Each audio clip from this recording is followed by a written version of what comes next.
Дневник на К3, добро вечер.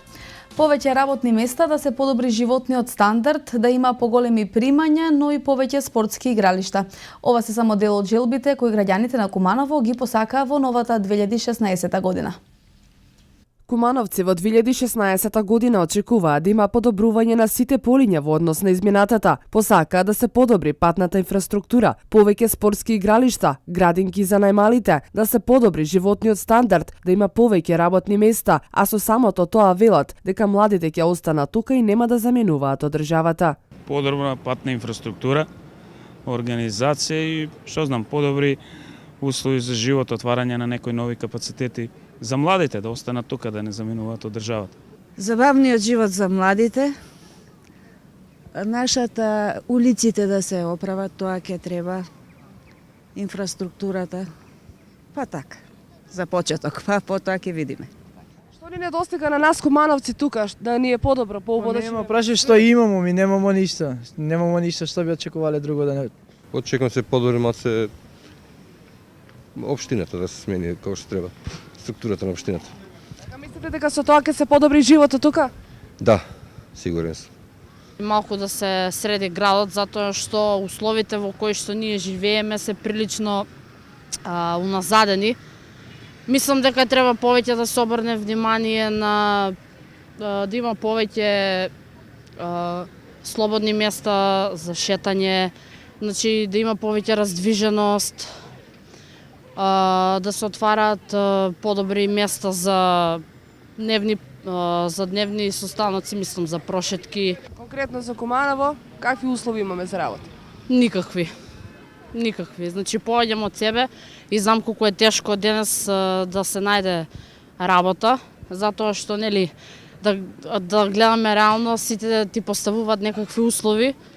За да можеш да влезеш на некое работно место, значи треба да поседуваш некоја партиска книжка или слично, за да потоа можеш да си обезбедиш екзистенција. Треба градинки, игралишта, детски игралишта. Нема децата кај да си играат. Градинки за децата повеќе. И спортски игралишта и базенот да биде. Барем оваа година. Па, пуно недостасува. Многу работи недостасуваат. Право младите избегаат сите во странство. Старите сите се пред пензија и нема младина. Што се подобри? Све треба да се подобри. И стандард, работа прво. Здравје Господа ни дава, па друго све ќе дојде поред.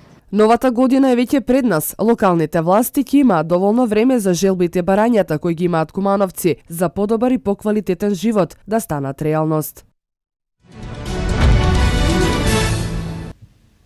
Лекарите на одделението за гинекологија и акушерство наскоро ќе почнат да ги користат новите апарати за колпоскопија, лапароскопија и хистероскопија. Од одделението најавија дека новите апарати ќе почнат да се користат по 20 јануари годинава. Намален број на породувања бележи Кумановската болница минатата 2015 во однос на претходните години. Лани во болницата се родиле 1540 бебиња, 65 помалку од претходната 2014. Стручниот тим од болницата смета дека намалувањето се должи поради тоа што одреден број на родилки се пораѓаат во приватните клиники. Тоа не е причината ради персоналот, причината е ради други работи, пациентите се, пошто низ градот, како што слушам, дека нема кој да ве пораѓа. Јавноста во Куманово слободно, сите жени, се што постоje популација, може слободно, па и од Крива Паланка и Кратово, слободно може да дојде во Кумановска болница за да се пораѓа.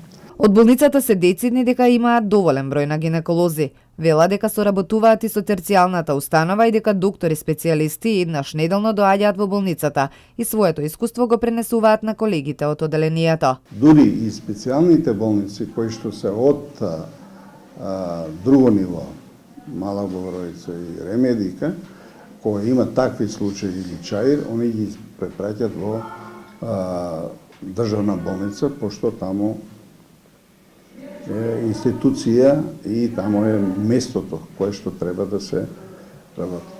Од Куменовската болница вела дека наскоро очекуваат да се користи апаратурата која е добиена преку Министерството за здравство, а дел и преку донации. На оделението има 2 колкоскопи кои помагаат за детектирање на рак на грлото на матката кај жените. Пациентките од регионот нема да имаат потреба да одат по Скопје за одредени зафати. Ова население и ова популација заслужува овие наши жени да не одат да не лутат по другите болници. Оти секој не може да се приуште да иде да направи некој колпоскоп или биопсија со 10 или 12 илјади, а тука кога може да направи со 80 денар. Лекарите од оделението за гинекологија и акушерство тековно ги следат и обуките за новонабавените апарати. Мошне брго ќе ги добијат и сертификатите за скрининг преку 4D технологијата. Патишта по населени места, водовод и канализација, како и филтер станица, се само мал дел од она што се гради во општина Липково. Средствата за изградба на патиштата се собрани од тамошните жители. Во општина Липково почнува да се забележува напредок во изградба на инфраструктурата. Таму има амбуланта и 24-часовна лекарска услуга, пошта, канцеларии и потрачни министерства за труд и социјална политика, за земјоделие, за правда матично оделение и од Агенцијата за вработување. Во овој момент се градат патишта по населените места, како и водовод и канализација. Средствата за изградбата на патиштата се собрани од самите тамошни жители, како и средства кои се наменети за изградба на локални патишта. Нашиот градоначалник презема иницијатива, значи да обезбеди цевки за канализација и за водовод, негде кај има минус водовод, кај се изградени уште нови куќи. Значи, градоначалник преку општина ги донира цевките, а другата рачна работа е работа на самите граѓани. Они сами ангажираат некое предпријатие или сами со своји возила и со своји средства градат, така да со мали средства можеме доста работиме на терен. Значи водовод исто тако се гради главен цевковод кој оди од Брана Глажња, стигнат е во Липково, исто тако продолжи крак према Слупчане, кој доста се приближи до Слупчане. Сега имаме донација со која ќе се гради филтерна станица, која е 1,3 милиона евра. Од наредната година ќе започне изградба на филтер станица, за која е направен проект и е обезбедена градежна дозвола. Инаку во општина Липково живеат околу 27.000 жители. И кривопаланечките средношколци, како и сите останати од државава, од почетокот на годинава имаат можност секоја среда бесплатно да ги посетуваат културно-уметничките настани во градот. Бенефитите за младите се во рамки на проектот Средношколска среда, кој го реализира владата на Република Македонија. Покрај бесплатниот превоз за студентите во државава, предвидени се предности за средношколците. Во рамки на проектот Средношколска среда, кој владата на Република Македонија започна да го реализира од почетокот на оваа година, сите средношколци од земјава ќе имаат право секоја среда бесплатно да ги посетуваат културно-уметничките настани, а државата им обезбедува и бесплатни билети за железничкиот превоз и жичницата на водно. Бенефитите од што туку започнатиот проект ќе ги почувствуваат и кривопаланичките средношколци. Задоволство од овие мерки изрази првиот човек Миле Милковски на гимназијата Ѓорче Петров, кој појасни дека секоја среда средношколците ќе имаат можност бесплатно да ги посетуваат културно-уметничките настани во Националната установа Центар за култура и локалната установа Градски музеј, како и сите останати манифестации во општината. Нашите ученици ќе имат огромен бенефит од тоа што го донесе владата проектот Средношколска среда, така што нашите ученици ќе имат слободен пристап до кино представите кои ќе се организираат во Домот на култура во секоја среда. Натаму ќе имат бесплатна влез во националната институција музеј на град Крива Паланка и се радува сите оние манифестации кои ќе бидат организирани во Крива Паланка од страната, дали тоа ќе биде од страната на Домот на култура или од некоја друга институција, а се организира се радува во среда. Тоа значи дека нашите ученици бесплатно може да ги присуствуваат сите оние манифестации кои се организираат во овој временски период и во овој ден. Одговорните со апел до младите да ги искористат предностите за културно постигнување и само со ученичка книжка како доказ за средношколскиот статус, бесплатно да ги посетуваат и службите, театарските представи и филмските проекции, поставките во музеот, како и сите настани во градот од културен карактер.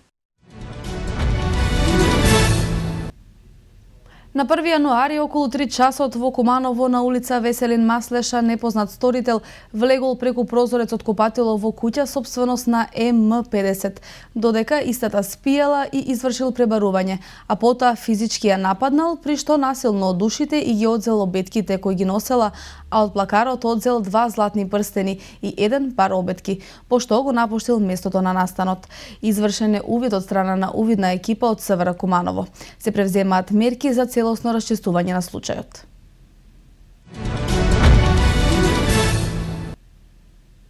Стартува зголемувањето за 5 денари на капитацискиот бот на стоматолозите, односно од 35 на 40 денари. Со оваа мерка се офатени околу 1146 тимови на стоматолози кои работат во 963 ординации. Средствата се обезбедени од буџетот на фондот за годинава, а фискалната импликација во делот на зголемувањето на капитацијата за стоматолозите ќе биде 75,3 милиони денари годишно. Фондот ќе исплаќа 599,3 милиони денари годишно за матичните стоматолози. Капитацискиот бод на матичните стоматолози не е изголемен повеќе од 7 години. Покрај зголемувањето на будот на стоматолозите стартува изголемувањето за 20% на платите на специјалистите од стоматолошкиот клинички центар. Од 1 јули годинава за 5 денари ќе се зголеми капитацискиот бод на матичните лекари, односно од 50 на 55 денари. Со ова зголемување ќе бидат опфатени 1085 приватни здравствени установи со вкупно 1527 тимови. Последното зголемување на капитацијата во делот на матичните лекари беше во 2011 година. Со зголемување на капитацијата на стоматолозите и матичните лекари опфатени се над 2800 лекари. Македонија со поддршка на ФАО од февруари годинава ќе почне да спроведува проект за адаптација кон климатските промени вреден $400,000. Целта е ублажување на последиците од климатските промени, но и подготовка на земјоделците за полесно справување со негативните влијанија кои допрва ќе бидат изразени. Македонија со поддршка на ФАО од февруари годинава ќе почне да спроведува проект за адаптација кон климатските промени вреден $400,000. Целта е ублажување на последиците од климатските промени, но и подготовка на земјоделците за полесно справување со негативните влијанија кои допрва ќе бидат изразени. Според предвидената динамика, најпрво овој месец странски експерти ќе ја скенираат состојбата и ќе ги дефинираат приоритетите како основа за натамошна имплементација на предвидените активности. Во насока на успешно справување со климатските промени, експертите сугерираат примена на лесно адаптивни, не многу скапи и економски оправдани адаптивни мерки. Како што нагласува министерот Цветков, повикувајќи се на најновите анализи, просечната температура во Македонија до 2050 година се очекува да се зголеми за 3 степени Целзиусови, а врнежите да се намалат за 8% и да бидат обилни во одредени периоди. Истражувањата предупредуваат и на економски загуби кај стратегиските земјоделски култури, како и намалување на приносите до 50%. Се смета дека најранлив регион ќе биде повардаријето, а најранлива култура грозјето. Регионот на Струмица, Гевгелија, Јужна Вардарска долина, Кумановска долина и Овчеполе се рангирани како високо ранливи, каде најнегативни последици се очекуваат кај доматот и пченицата. Во сточарството се прогнозира намалување на добиточниот фонд, како резултат на температурниот стрес ефект врз добитокот, а се смета дека локалните раси кои се подобро прилагодени на локалните услови ќе бидат поотпорни на посувите и потоплите климатски услови, проектирани за воиднина. Меѓу најголемите ризици од климатските промени во наредните 2 до 3 децении е појавата на нови болести и штетници во растителното и сточарското производство. Активностите на Македонија во делот на климатските промени ќе бидат фокусирани главно на наводнување, за кое следните 10 години до 2025 треба да се вложат 200 милиони денари буџетски средства, ќе се рехабилитираат постоечките системи и ќе се градат нови, модерни капка по капка и со распрскувачи, кои ќе заштедат вода.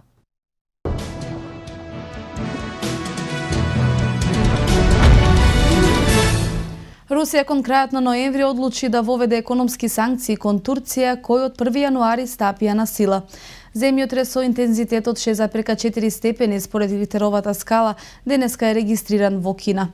4 борци и 2 војници загинаа во денешниот напад врз индиската воено-воздушна база во близина на границата со Пакистан. Ова се вестите од светот. Русија кон крајот на ноември одлучи да воведе економски санкции кон Турција, кои од 1 јануари стапија на сила. Санкциите вклучуваат забрана на увоз на турско овошје и зеленчук, како и повторно воведување на визи за турските државјани.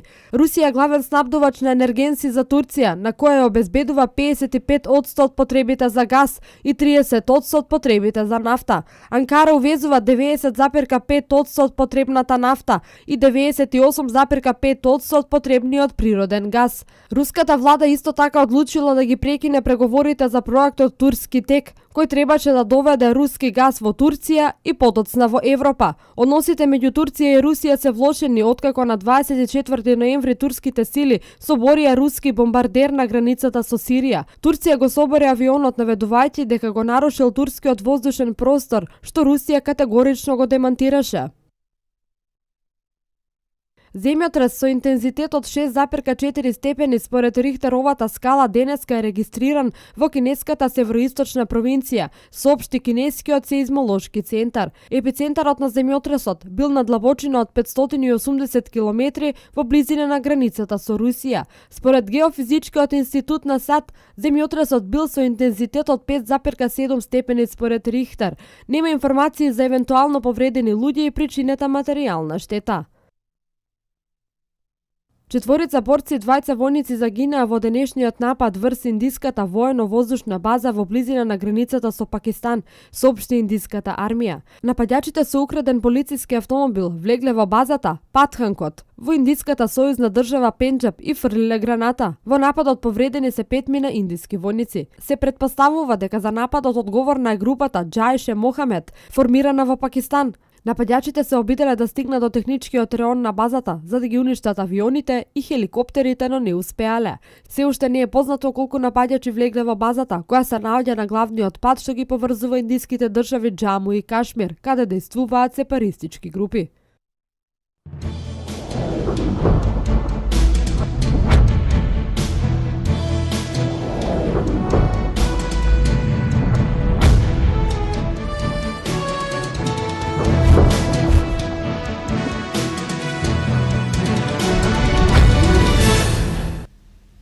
Кошаркарскиот клуб Михајловски од Куманово во пресрет на продолжението на третата лига и натаму се соочува со огромни финансиски проблеми.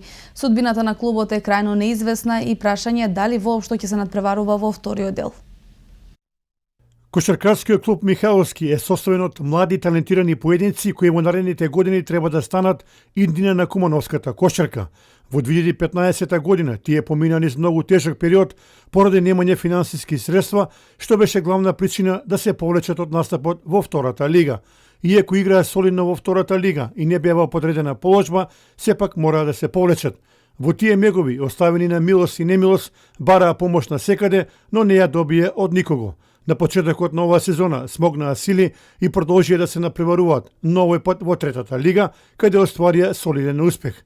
Иако и во овој рак на напреварување остана истите финансиски проблеми, челниците на клубот не дозволија екипата да згасне.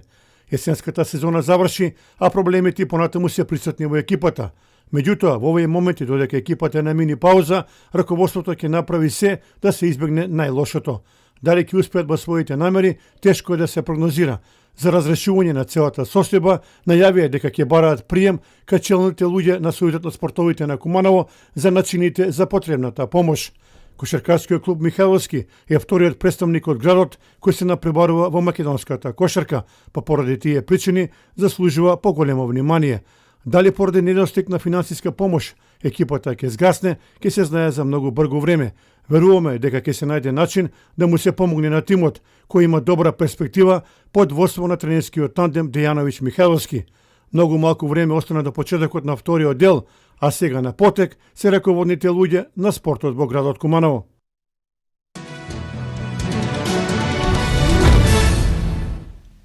Во Во вестите од меѓународниот спорт издвојуваме. Фудбалерот на Рома и Турбе е новото засилување на премиер лигашот Бурнмаут, каде ќе настапува како позаемен фудбалер. Атлетико Мадрид доби значајно засилување во средниот ред со ангажирањето на Фернандес од Целта. Англискиот премиер лигаш Бурнмаут соопшти дека го ангажирал до крајот на сезоната фудбалерот на Рома и Турбе, со што беше остварен првиот трансфер во зимскиот преоден рок во премиер лигата.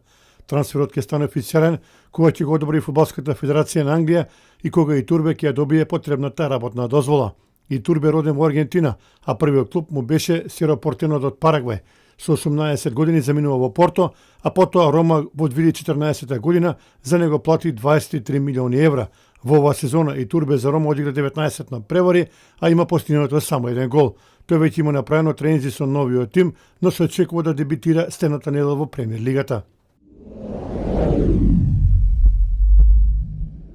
Досегашниот фудбалер на Селта Аугусто Фернандес потпиша договор со екипата на Атлетико Мадрид до 2019 година, соопшти од клубот. Аргентинскиот фудбалер од средниот ред ги помина медицинските прегледи и потпиша со Атлетико, а во тимот ќе го замени повредениот Тиаго Мендеш. Фернандес е првото засилување на Атлетико во јануарскиот преоден рок, а беше еден од клучните фудбалери на Селта во изминатиот период. Тој порано соработуваше со Симеоне и тоа во Ривер Плата во сезоната 2007-2008, исто така настапувал и за екипите на Сент Етиен и Велес Сарсфилд. Инеку за Симеоне, тренерот на Атлетико Мадрид, овие денови англиските медиуми информираат дека тој ќе стане новиот тренер на Манчестер Юнајтед на местото на Луис Ван Гал. Јувентус се обидува да го подобри средниот ред, кој сезонова е ослабен со заминувањето на Андреа Пирло и Артуро Видал, а замените не ги оправда очекувањата. Италијанскиот весник Туто Спорт наведува дека челниците на Старата Дама се обидуваат да ги искористат лошите моменти во Челси и да го присвојат српскиот интернационалец. Србинот е еден од најдобрите фудбалери на Челси, меѓутоа ова сезона не ги прикажува очекуваните игри во сите конкуренции, има одиграно 17 на превари и постигна само еден погодок. Словенечкиот надпреварувач Петре Превц оваа сезона скока во голем стил. На скокалницата во Гармиш Паркенкирхен победи со скокови 133,5 и 136 метри и го презеде водството во генералниот пласман во рамките на новогодишната турнија 4 скокалници. Ова беше четврта победа на словенецот во сезонова, а вкупно 10-та во кариерата. Норвежанецот Кенет Гангес го зазеде второто место со скокови 132 и 134 метри, додека германецот Зеверин Фронт, кој победи во Оберсдорф, го освои третото место со скокови 133,5 и 132,5 метри.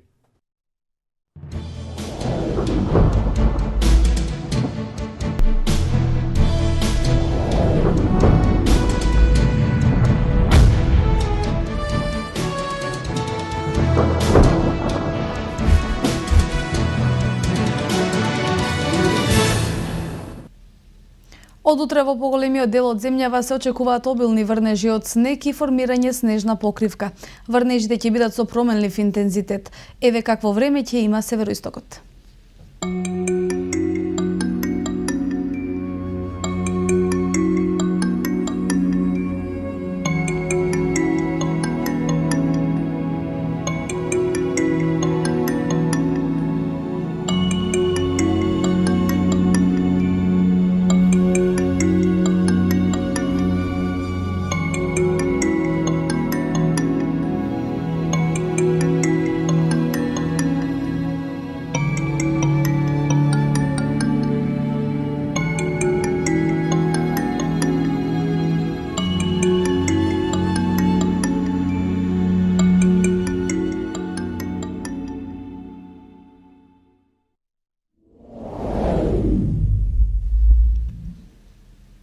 Со информацијата за времето го завршуваме дневникот. Благодарам што не следевте.